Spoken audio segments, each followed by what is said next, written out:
Со нас е Маријан Ѓоргиевски, режисер, актер, психолог и комичар. Значи, од се по нешто. Представете се.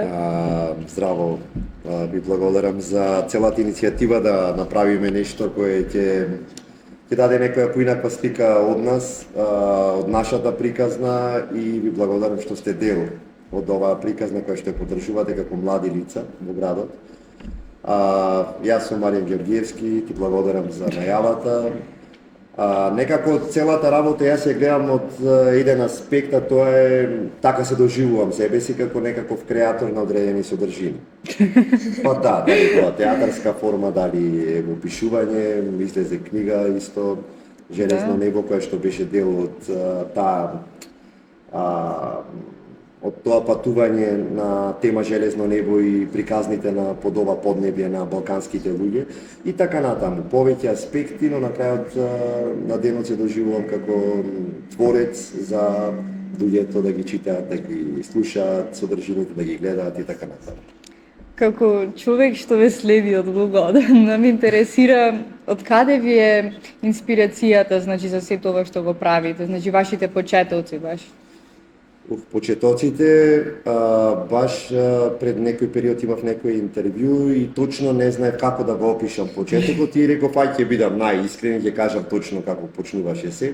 Мислам дека сите имаме некои приказни од детството, каде што од најрани години сме правеле некакви театарски представи во малото, во улицата. И таму припремавме едно лето една представа, некои 12-13 луѓе од улицата, бевме многу. Значи деца, припремавме представа, заедно ја пишувавме, некои глумеа, некои правеа костими, правевме плакати рачно напишани, цена 10 денари за комшиите кои доаѓаа на представата и ја игравме првата представа во една гаража, имавме две сијалици, тоа не беа рефлекторите и ги пуштивме сијалиците и добро вечер наши посетители. Да. И така започна таа зараза и обсесија со театарот и изведувачката дејност воопшто. И потребата постојано да се трага по контактот со луѓето е неизмерна и секогаш се случува во еден процес кога ќе почнеме да работиме. Имаме полет, имаме енергија, сонуваме за некоја представа, некој дело кој што ќе треба да го покажеме после 40-50 дена, после 2 месеци. И некаде при крајот толку веќе неиздржливо внатре, веќе односите се поинакви, премногу се гледаме секој ден, премногу се бориме за некои теми, некои работи кои сакаме да ги има во представата. И на крајот кога ќе помине премиерата, значи тој сат пред премиерата веќе никој со никој не разговара, сите се искарани, сите се плашиме како ќе излезе на крајот, е најбитно да се држиме сите еден за друг и на публиката да ја дадеме едно парче сон, место каде што ќе може да си го изживее својот живот, да го изживее заедно со нас изведувачите, да испровоцираме некое прашање, некогаш да исмееме нешто, но секогаш театарот за мене имал една единствена цел е да предизвиква некакви емоции кај гледачите. И не знам дали одговорив на едно прашање или на повеќе, ама театарот го гледам од сите аспекти и се доживувам како креатор, театарџија кој го истражува театарот постојано од разни акви, дали сега како режисер, утре како драматург, следно како актер, се доживувам како дека местото ми е таму, се доживувам таму како да ми е дома. Кој театарски процес би го одвоиле како кој театарски процес? Видете, има представи каде што сме ангажирани и играме, има одредени процеси кои ни правиле некакво поместување на собствените перцепции како гледаме на театарот. Некои побитни, поголеми работи кои ми се случиле и кога сум истражил нешто и сум направил нешто кое не било до тој момент дел од мене и од мојот светоглед, биле процесите како Тело на Диего де Бреа, на Андра Шурбан, на Фауст, на мојот професор и покрај тоа што заврши во негова класа на Владимир Милчин. Првата моја представа 2008 година, Црна се чума зададе, исто процес кој некако буквално ме растеше додека траеше процесот, а потоа додека игравме секојдневно нови работи се отвараа. Така да нема еден процес, но на крајот мојот процес кој е? Всушност јас сакам да направам некоја представа која на некој начин е моноизведба, но туркам некоја приказна подолго време за актерот како перформер, човек кој што е во контакт со публиката, но истовремено игра некоја представа. Тоа е Железно небо, последната моја монодрама, каде што има многу интересен и специфичен пристап и публиката многу добро реагира на представата. Искрено кажано не очекувавме. Заедно со Саре работевме двајцата, да го поздравам, тој е композиторот. И тоа е една нова врата која што ми се отвара и понатаму сакам да истражувам, тоа е тој, така си го нарековме, синема театар, каде што користиме повеќе алатки за ги имплементираме во театарска форма. Од вашето искуство во театарот, дали има некоја случка, некој интересно што сакате да ја споделите?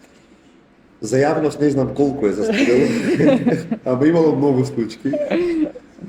Многу интерни шеги, внатрешни местеки, затоа што ние актерите сепак сме секој за себе микросвет и кога ќе се судрат различни актери во одредени представи, почнуваат да си прават некои интерни шеги внатре, кои во текот на тој процес остануваат секогаш запечатени, затворени во таа приказна што се случува во позадина на процесот. Но нешто што ми оставило многу силен печаток се гостувањата ни светот во театарските сали. Едно од најпечатливите во Санкт Петербург, игравме во куќата на Достоевски, во една од куќите. И самиот момент да помислиш дека тој великан живел во таа куќа и има мала сцена каде што ја игравме представата, е навистина потресно доживување на минус 25 степени во Русија. Имало екзотични такви смешни и забавни случаи, например, игравме во Шангај представа во Кина. Шангај има 17 милиони луѓе. Имаше таму реклама дека ќе играме представа, никога стигнавме таму, имавме фанови. Се подпишувавме, се фотографиравме, значи се осетивме дека тие едва и не чека. На крајот кога ќе се направи статистиката, тоа се 17 милиони луѓе, од 17 милиони ќе има барем 200 откачени луѓе во Шангај кои што ќе дојдат за представата и ќе ни направат едно специјално доживување дека ја изигравме таму представата и ќе остане во трајни сеќавања. Па ние имаме една интересна случка да ви кажем сега. Да, повелете.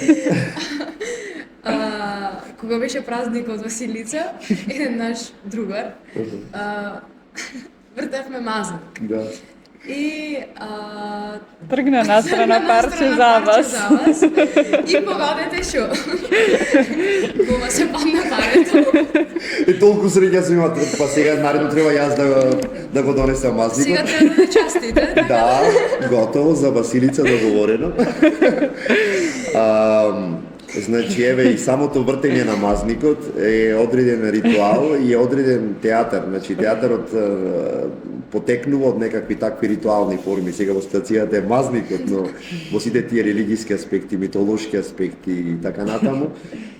Така да театарот живее во разни форми, не секогаш на оваа наша сцена, но зад нас имаме многу плакети, благодарници, пофалници и така натаму. Признанија кои на некој начин се наоѓаат во столбот на театарот и на тие 80 години постоење и на нашиот театар. Сакам да му посакам нешто, а тоа е да издржи, да биде храбар, да биде иновативен, да експериментира, да ја негува публиката, да даде коментар на времето во кое што живее и да живее во времето во кое што живее. И секако вие сте нашата публика, а се надевам дека ќе бидете дел од нашите процеси, затоа што преку новинарството ќе речам, преку овие работи не оплеменувате целата приказна и правите да остане нешто за некои потомци, ако веќе постои начин сега нешто да се остави во овој дигитален свет, но и тоа како сте дел од нашата приказна и ви благодариме. Благодариме и ние.